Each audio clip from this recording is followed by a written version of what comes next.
Elle est décédée à l'âge de 82 ans aux États-Unis le 30 novembre 2021. Le grand succès de Marie-Claire Blais fut sans contredit une saison dans la vie d'Emmanuel en 1965 et ça a été publié aux éditions du Jour. Ce livre lui a valu un prix Médicis.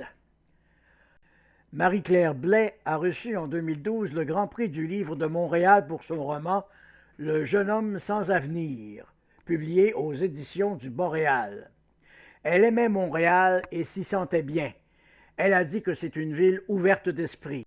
Marie-Claire Blais a participé à la pièce La Nef des sorcières, mise en scène par Luce Guilbeault au Théâtre du Nouveau Monde.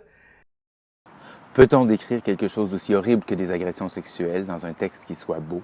Salut, c'est Simon, et aujourd'hui mes impressions de lecture de Une saison dans la vie d'Emmanuel, de Marie-Claire Blais. J'ai raconté que récemment, j'ai fait une razzia de romans québécois à la Bibliothèque de Zurich, notamment des œuvres des années 60.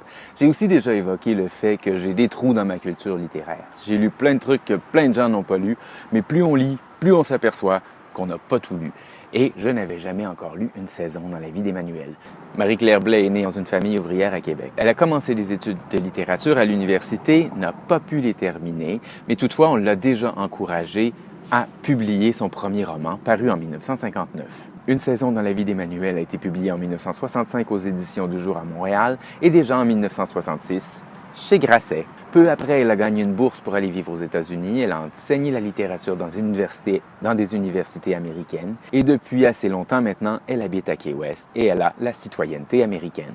Marie-Claire Blais a publié surtout des romans et des récits, un recueil de poésie, un essai, quelques textes dramatiques. Elle a notamment participé au grand succès théâtral des années 70 au Québec, la pièce féministe La Nef des sorcières. Plus d'une dizaine d'années, elle a publié un cycle de romans intitulé Soif, qui compte maintenant 10 romans, plus de 200 personnages, un des projets les plus ambitieux de la littérature québécoise